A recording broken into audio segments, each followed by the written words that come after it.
La Côte d'Ivoire, où on attend toujours les résultats officiels de la présidentielle de ce week-end. I will start off with a statement on Côte d'Ivoire. The Secretary General strongly encourages the political leaders and their parties. I am the winner, and in case somebody can demonstrate the contrary, we are ready. Un ambassadeur de Côte d'Ivoire vient de déclarer publiquement qu'Alassane Ouattara n'est plus le président légitime et que le pays entre officiellement en résistance comme la France en 1940. Cette déclaration historique d'un membre fondateur du FPI appelle la communauté internationale, le peuple ivoirien et toute la diaspora à s'unir contre la dictature imposée par Sarkozy. Si tu veux comprendre pourquoi ce moment est irréversible et comment le peuple et la communauté ivoirienne vont reconquérir leur pays, laisse un like maintenant et abonne-toi parce que cette histoire va bouleverser toute l'Afrique. Un ambassadeur de la Côte d'Ivoire se lève et prononce les mots que personne n'osait dire. Alassane Dramane Ouattara n'est plus reconnu comme président légitime de la Côte d'Ivoire. Cette déclaration historique vient de son Excellence Pascal Dago Kokora, ancien ambassadeur extraordinaire et plénipotentiaire, membre fondateur du Front populaire ivoirien. Cet appel marque le début d'une résistance nationale comparable à l'appel du 18 juin lancé par le général de Gaulle. La Côte d'Ivoire devient officiellement bicéphale à partir de cet instant précis. Le pays entre dans une nouvelle ère où la légitimité du pouvoir en place est totalement contestée. L'histoire ivoirienne bascule dans un chapitre inédit où le peuple refuse d'accepter un dictateur imposé par la France. La communauté internationale, le peuple ivoirien et la diaspora sont appelés à s'unir contre cette imposture. Cette déclaration n'est pas un simple positionnement politique, mais un acte de résistance nationale qui engage toute une nation. L'ambassadeur Kokora parle au nom de millions d'Ivoiriens qui refusent de reconnaître Ouattara comme leur président. L'homme qui porte cet appel n'est pas un politicien ordinaire, mais une figure intellectuelle de dimension internationale. Pascal Dago Kokora possède un doctorat en linguistique obtenu à l'Université de l'Indiana. Il a enseigné dans les plus prestigieuses universités américaines, incluant Georgetown, l'American University et l'Université d'État de Caroline du Nord. Son parcours académique exceptionnel comprend des études à Oxford, à Lyon, au Dominic Studium, à Grenoble et dans les plus grandes institutions du monde. Il a été professeur agrégé de didactique française et d'études francophones à l'Université Georgetown. Il a occupé le poste d'ambassadeur de Côte d'Ivoire aux États-Unis de façon extraordinaire et plénipotentiaire. Son Excellence a été envoyé spécial du président de la République, chargé de la politique américaine. Il a été PDG résident du Conseil économique et commercial États-Unis-Côte d'Ivoire. Quand un homme de cette stature et de ce parcours parle, le monde entier doit écouter attentivement. La déclaration de l'ambassadeur Kokora s'adresse directement à la communauté internationale qui a fermé les yeux sur l'imposture du régime Ouattara. Les puissances occidentales, particulièrement la France, ont installé cet homme au pouvoir par la force en bombardant la résidence du président légitime Laurent Gbagbo. Nicolas Sarkozy l'a admis lui-même dans ses mémoires en déclarant qu'il avait pris tous les soins nécessaires pour dégager Gbagbo et installer Ouattara. Cette intervention étrangère constitue une violation flagrante de la souveraineté ivoirienne et du droit international. La communauté internationale ne peut plus faire semblant d'ignorer cette réalité. Les organisations internationales comme l'ONU, l'Union africaine et l'Union européenne doivent reconnaître qu'elles ont cautionné un coup d'État déguisé en intervention humanitaire. Le monde doit cesser de légitimer un pouvoir né de la violence et imposé par des bombes étrangères. L'appel de l'ambassadeur Kokora interpelle directement ces institutions pour qu'elles revoient leur position. Le peuple ivoirien est au cœur de cet appel historique qui lui redonne sa voix confisquée depuis des années. Les Ivoiriens ont subi un régime dictatorial qui refuse toute liberté d'expression, toute liberté de manifester et toute opposition politique. Ouattara a transformé la Côte d'Ivoire en un État policier où toute opinion devient un délit. Les opposants sont emprisonnés arbitrairement et la répression s'abat sur tous ceux qui osent contester le pouvoir. Le peuple ivoirien vit sous la terreur d'un régime qui utilise les mêmes méthodes que le parti unique contre lequel les fondateurs du FPI se sont battus dans les années 80. La population subit une dictature plus violente que celle de Houphouët-Boigny, parce que Ouattara a déchiré le tissu social ivoirien de façon irrémédiable. L'ambassadeur Kokora appelle ce peuple à se lever et à refuser de reconnaître Ouattara comme président légitime. Cette résistance populaire devient le rempart contre la dictature installée. La diaspora ivoirienne joue un rôle crucial dans cette résistance nationale qui se structure à l'international. Des millions d'Ivoiriens vivent à l'étranger et constituent une force politique considérable, capable d'influencer l'opinion internationale. Ces Ivoiriens de la diaspora ont fui leur pays à cause de la répression, de la violence politique et de l'absence de perspectives économiques. Ils portent la mémoire de ce qu'était la Côte d'Ivoire avant que Ouattara ne détruise le pays. La diaspora dispose de moyens financiers, de réseaux internationaux et d'une capacité de mobilisation impressionnante. L'ambassadeur Kokora appelle cette diaspora à s'organiser et à faire pression sur les gouvernements des pays où elle réside. Les Ivoiriens de l'extérieur doivent informer les opinions publiques occidentales de la réalité du régime dictatorial de Ouattara. Cette mobilisation diasporique devient essentielle pour briser le silence médiatique qui entoure la situation ivoirienne. Le monde doit entendre la voix des Ivoiriens dispersés aux quatre coins de la planète. L'unité entre la communauté internationale, le peuple ivoirien et la diaspora constitue la seule force capable de renverser la dictature de Ouattara. Cette convergence des forces démocratiques crée une pression irrésistible sur un régime qui ne tient que par la violence et le soutien français. L'ambassadeur Kokora lance un appel solennel à tous les acteurs concernés pour qu'ils coordonnent leurs actions. La communauté internationale doit cesser de soutenir financièrement et diplomatiquement le régime d'Ouattara. Le peuple ivoirien doit maintenir sa résistance quotidienne malgré la répression et continuer à contester la légitimité du pouvoir. La diaspora doit amplifier le message de résistance à l'international et faire pression sur les gouvernements occidentaux. Cette triple alliance devient la clé pour libérer la Côte d'Ivoire du joug dictatorial. L'histoire montre que les dictatures tombent quand elles perdent leur légitimité interne et leur soutien international. Le régime Ouattara est en train de perdre les deux simultanément. La déclaration de l'ambassadeur Kokora marque un tournant irréversible dans l'histoire ivoirienne contemporaine. À partir de cet instant précis, Ouattara ne peut plus prétendre représenter l'ensemble des Ivoiriens. Une figure de l'envergure de Pascal Dago Kokora vient de retirer publiquement sa reconnaissance au régime en place. Cette démarche ouvre la voie à d'autres personnalités pour faire de même et créer un effet boule de neige. Les diplomates, les intellectuels, les cadres et les anciens ministres qui servaient par opportunisme ou par peur vont progressivement se distancer du régime. La légitimité d'Ouattara s'effrite jour après jour face à cette contestation grandissante. Le président ne gouverne plus qu'avec la force brute et le soutien français qui s'affaiblit lui-même. L'appel de l'ambassadeur Kokora résonne comme un signal pour tous les Ivoiriens que le moment de la libération approche. La résistance entre dans une phase active et organisée. L'appel à signer la pétition contre le régime Ouattara devient un acte de résistance civique accessible à tous. L'ambassadeur Kokora demande instamment à chaque Ivoirien de prendre quelques minutes pour signer cette pétition qui vise à atteindre 5 à 10 millions de signatures en une semaine. Ce chiffre impressionnant montrerait à la face du monde que les Ivoiriens veulent récupérer leur pays et qu'ils rejettent massivement le dictateur imposé par Sarkozy.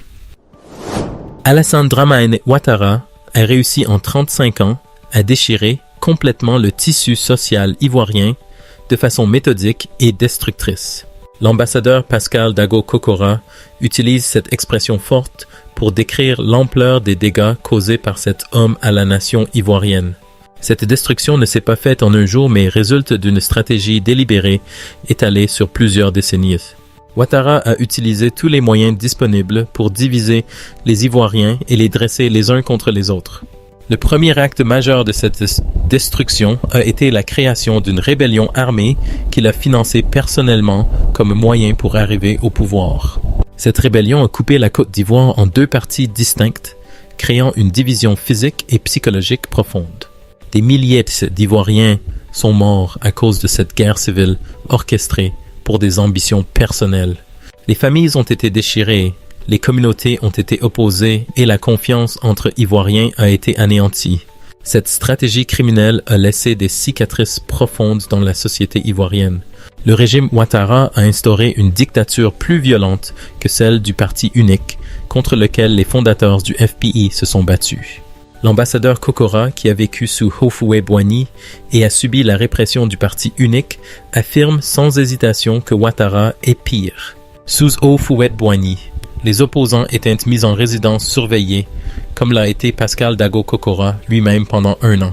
Sous Ouattara, les opposants sont emprisonnés, torturés et parfois tués sans procès équitable. La liberté d'expression qui avait été conquise après des années de lutte a été totalement supprimée. Les médias indépendants sont muselés, les journalistes sont intimidés et les réseaux sociaux sont surveillés. Toute opinion critique du régime devient un délit passible d'emprisonnement. Les Ivoiriens vivent dans la peur permanente de représailles s'ils osent exprimer leur désaccord. Cette terreur quotidienne paralyse la société et empêche toute contestation organisée. Le régime utilise la violence comme principal outil de gouvernance. La liberté de manifester, qui était un droit fondamental acquis avec le multipartisme, a été totalement abolie par Ouattara. Les Ivoiriens ne peuvent au moins plus descendre dans la rue pour exprimer leurs revendications sans risquer la mort ou l'emprisonnement. Les forces de sécurité tirent sur les manifestants pacifiques et dispersent violemment tout rassemblement contestataire.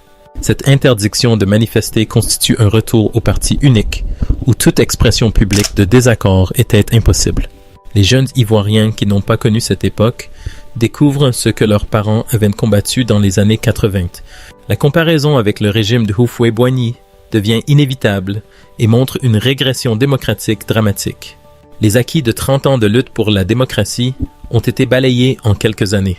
La Côte d'Ivoire est revenue à un système autoritaire où le pouvoir se maintient par la force et l'intimidation.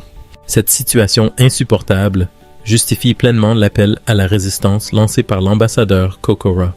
L'arrivée de Ouattara au pouvoir s'est faite dans le sang et la violence avec l'aide de l'armée française.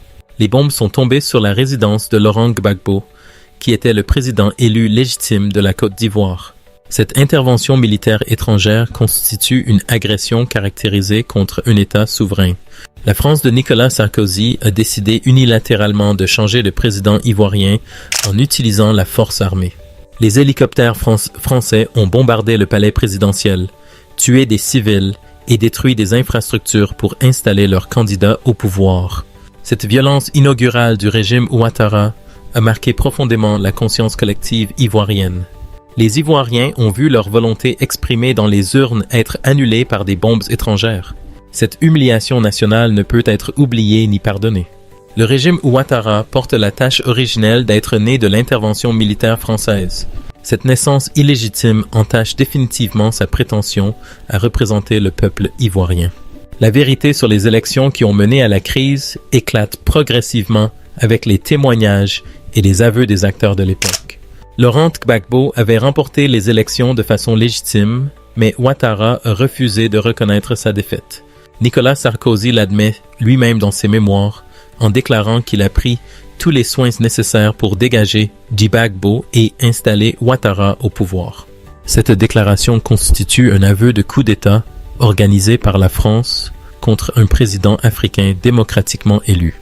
Les langues se sont déliées depuis et de nombreux témoins confirment que Gbagbo avait gagné les élections.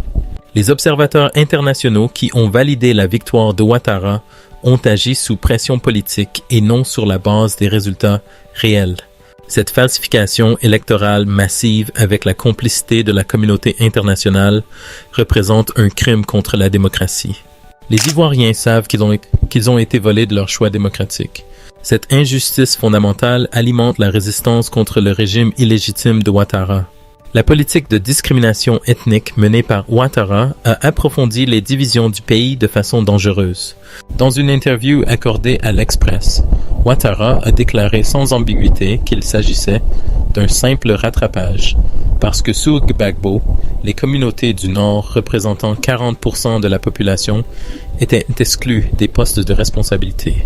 Cette déclaration révèle la vision ethnique et régionaliste du pouvoir de Ouattara. Le président Zubisme ne gouverne pas pour tous les Ivoiriens, mais privilégie systématiquement les populations du Nord dont il est originaire. Les postes clés de l'administration de l'armée, de la police et des entreprises publiques sont réservés aux membres de sa communauté. Les autres Ivoiriens sont marginalisés et exclus des opportunités économiques et politiques. Cette politique de discrimination ethnique institutionnalisée crée des ressentiments profonds dans la population. Les jeunes du sud et de l'ouest du pays se sentent étrangers dans leur propre nation. Cette situation explosive peut dégénérer en conflit ethnique si elle n'est pas corrigée rapidement. Le régime Ouattara a transformé la Côte d'Ivoire en un État mafieux où la corruption atteint des niveaux jamais vus. Les ressources nationales sont pillées systématiquement par le clan au pouvoir et ses alliés étrangers. Les contrats publics sont attribués sans transparence aux entreprises proches du régime. Les privatisations d'entreprises publiques profitent à des investisseurs étrangers qui récupèrent les actifs ivoiriens à vil prix. Cette prédation économique organisée appauvrit la population pendant qu'une minorité s'enrichit scandaleusement. Les jeunes Ivoiriens ne trouvent pas d'emploi malgré leur diplôme parce que l'économie était contrôlée par des réseaux clientélistes. Le système méritocratique qui permettait l'ascension sociale a été remplacé par le népotisme et le tribalisme. Cette situation crée une frustration massive dans la jeunesse qui voit son avenir bloqué par un système corrompu. La pauvreté augmente pendant que les dirigeants étalent leur richesse obscène. Cette injustice sociale alimente la colère populaire contre le régime. La destruction du système éducatif ivoirien constitue un crime contre les générations futures commis par le régime Ouattara. La Côte d'Ivoire possédait le meilleur système éducatif d'Afrique de l'Ouest, avec une université nationale de renom. L'histoire de la résistance ivoirienne contre la dictature commence dans une petite tour d'Abidjan où 5 hommes courageux décident de changer le destin de leur pays. Pascal Dago Kokora raconte comment tout a commencé dans son appartement situé à la Tour Golem, au 2e étage numéro 42. Une réunion secrète rassemble 5 personnalités qui vont fonder le mouvement qui deviendra le Front populaire ivoirien. Étaient présents Laurent Gbagbo, Abou Ibrahim Sangaré, Simone Gbagbo, Bogadoudou et Pascal Dago Kokora lui-même. Ces 5 militants décident de mettre en veilleuse les activités syndicales du CNRS pour entrer dans la clandestinité et créer un parti d'opposition au PDCI-RDA qui règne en maître absolu. Cette décision historique prise dans la discrétion d'un appartement marque le début d'une lutte qui durera des années. Les 5 fondateurs savent qu'ils risquent leur vie en s'engageant dans cette voie. La dictature de Houphouët-Boigny ne tolère aucune opposition et réprime violemment toute contestation organisée. La création du FBI résulte directement d'une longue grève universitaire qui a révélé la nature répressive du régime du parti unique. Les enseignants de l'Université nationale de Côte d'Ivoire ont mené la plus longue grève de l'histoire de cette institution pour protester contre la suppression de leur droit au logement gratuit. Cette grève a duré des semaines, mobilisant tous les universitaires dans un combat pour préserver leurs acquis sociaux. Le gouvernement annonce brutalement, sans concertation, que les enseignants vont perdre ce privilège dont ils bénéficiaient au même titre que les militaires. Cette décision arbitraire déclenche une mobilisation massive qui paralyse l'université pendant des mois. Le pouvoir réagit en désignant des boucs émissaires parmi les leaders du mouvement. Laurent Gbagbo, Bernard Zadi-Zaourou et Pierre Kipré sont accusés d'être des cadres bêtes qui veulent nuire au développement de la Côte d'Ivoire. Cette stigmatisation publique met en danger la vie de ces intellectuels qui deviennent des cibles du régime. La menace qui pèse sur Laurent Gbagbo pousse les fondateurs du FPI à prendre la décision de l'exfiltrer vers l'Europe. Les 5 membres du groupe comprennent que Gbagbo risque l'assassinat ou l'emprisonnement s'il reste en Côte d'Ivoire. Ils décident donc qu'il doit partir clandestinement par la route pour éviter les contrôles aux aéroports. Une fois en sécurité en France, Gbagbo pourra écrire et parler librement du parti d'opposition en formation. Cette stratégie permet de protéger le leader tout en lançant la bataille idéologique contre le régime. Gbagbo en exil devient la voix du mouvement à l'international, pendant que les autres membres organisent la résistance à l'intérieur du pays. Cette répartition des rôles montre la maturité stratégique des fondateurs qui pensent sur le long terme. L'exil de Gbagbo n'est pas une fuite, mais une nécessité tactique pour préserver le mouvement et amplifier son message au-delà des frontières ivoiriennes. Le président Houphouët-Boigny réagit à la création du mouvement d'opposition avec mépris, en déclarant que ces 5 personnes ne pourront rien accomplir. Cette sous-estimation du pouvoir révèle l'arrogance d'un dictateur qui croit que la répression suffit à étouffer toute contestation. Les fondateurs du FPI reçoivent ce message avec détermination et décident de prouver que le dictateur a tort. Ils développent une stratégie de recrutement clandestine inspirée de la structure d'un régime de bananes. Chaque grappe de banane le long de la tige représente une cellule du mouvement qui communique uniquement par la tige centrale. Les membres d'une grappe ne connaissent pas les membres des autres grappes pour limiter les risques en cas d'infiltration. Cette compartimentation protège l'organisation contre les tentatives de démantèlement par la police politique. Si un membre est arrêté, il ne peut dénoncer que les personnes de sa cellule sans compromettre l'ensemble du réseau. Cette méthode éprouvée de résistance clandestine permet au FPI de croître silencieusement malgré la surveillance du régime. Le mouvement reste dans l'ombre pendant 5 années d'activités clandestines intenses qui étendent progressivement le réseau à travers tout le pays. Les fondateurs recrutent discrètement des sympathisants dans tous les secteurs de la société ivoirienne. Des enseignants, des étudiants, des fonctionnaires, des commerçants et des agriculteurs rejoignent le mouvement en gardant le secret absolu sur leur engagement. Cette croissance souterraine échappe largement à la surveillance du régime, qui ne comprend pas l'ampleur de l'opposition qui se structure. Les militants du FPI se reconnaissent par des signes discrets et communiquent par des canaux sécurisés pour éviter les écoutes.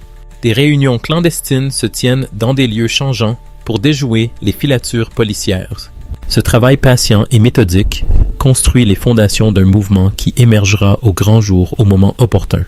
La clandestinité forge l'unité et la discipline qui permettront au FPI de survivre aux futures répressions. Laurent Gbagbo, en exil, accomplit un travail intellectuel crucial pour donner une doctrine politique au mouvement en formation. Il rédige un manuscrit ambitieux qui analyse les échecs du régime PDCI et propose une alternative pour gouverner la Côte d'Ivoire. Ce livre systématique examine tous les secteurs de la politique ivoirienne en comparant ce que le PDCI a accompli et ce que le FPI ferait différemment. L'ouvrage présente une vision complète de gouvernance alternative basée sur la démocratie, la justice sociale et le respect des libertés.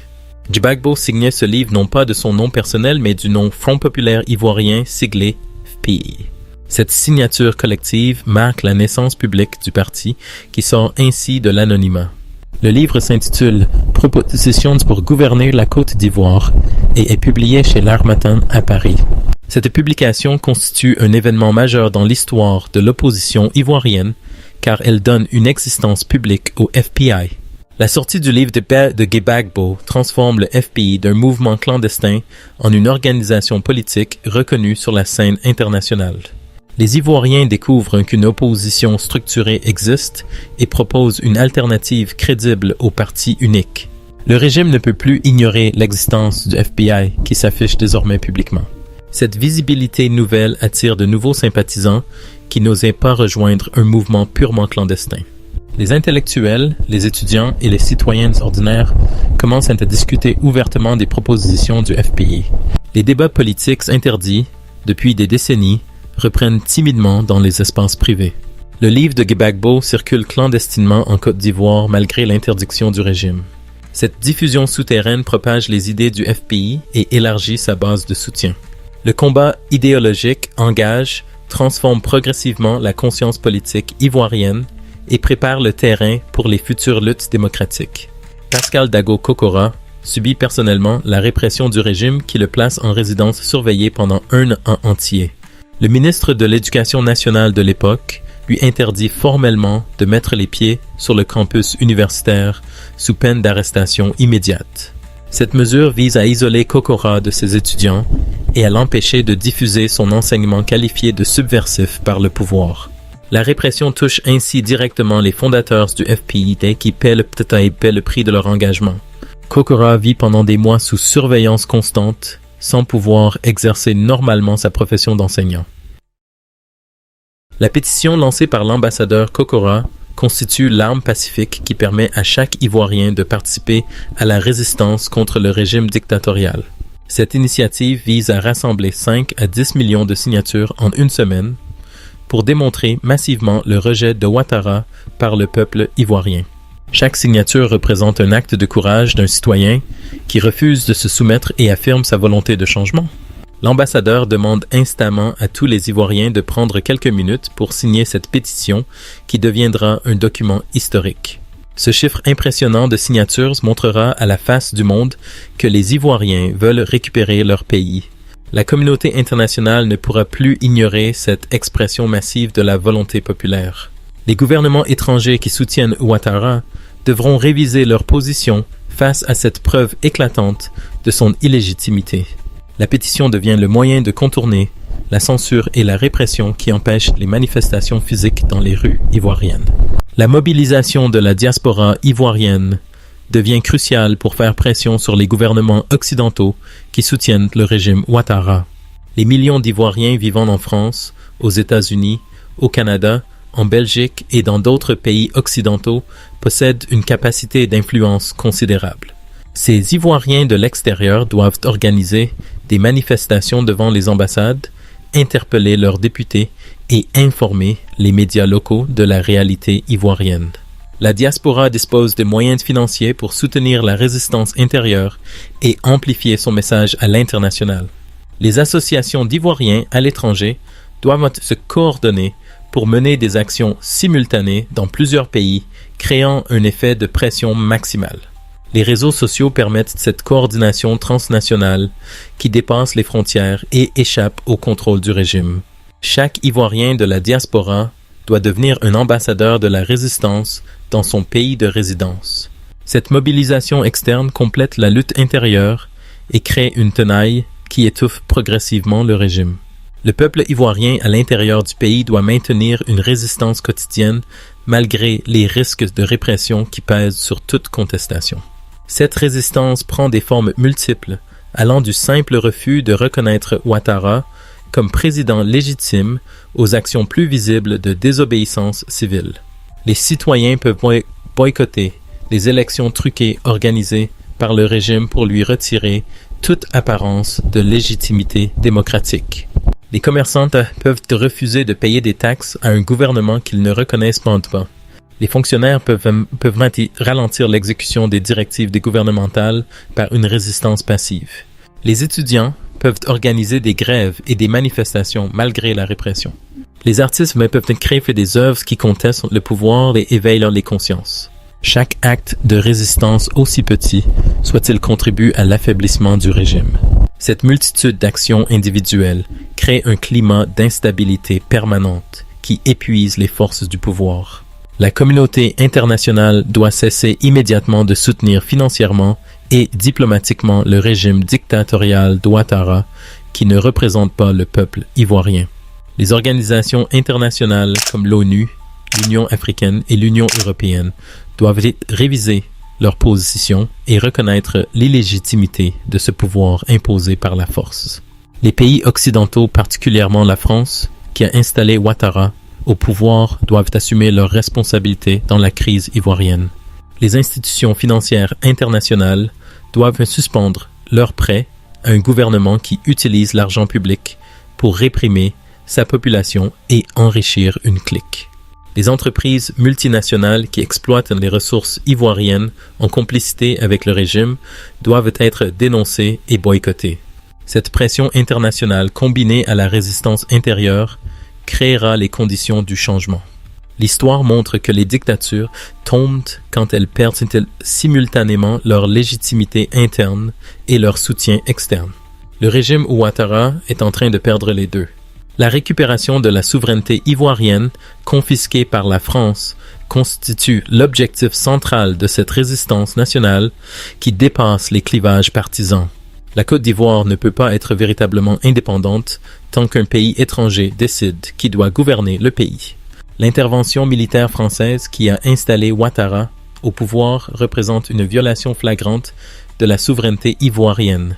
Cette tutelle étrangère humilie toute la nation et réduit les Ivoiriens au statut de sujets incapables de choisir leurs dirigeants. La lutte contre le régime Ouattara est donc indissociable de la lutte contre l'ingérence française en Côte d'Ivoire. Les Ivoiriens doivent affirmer leur droit à disposer d'eux-mêmes sans qu'aucune puissance étrangère ne puisse imposer ses choix. Cette reconquête de la souveraineté nécessite de rompre les liens néocoloniaux qui maintiennent le pays dans la dépendance.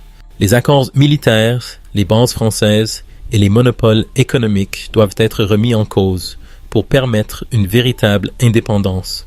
La dimension panafricaine de la lutte ivoirienne inspire d'autres peuples du continent qui subissent des situations comparables de dictature soutenues par l'Occident.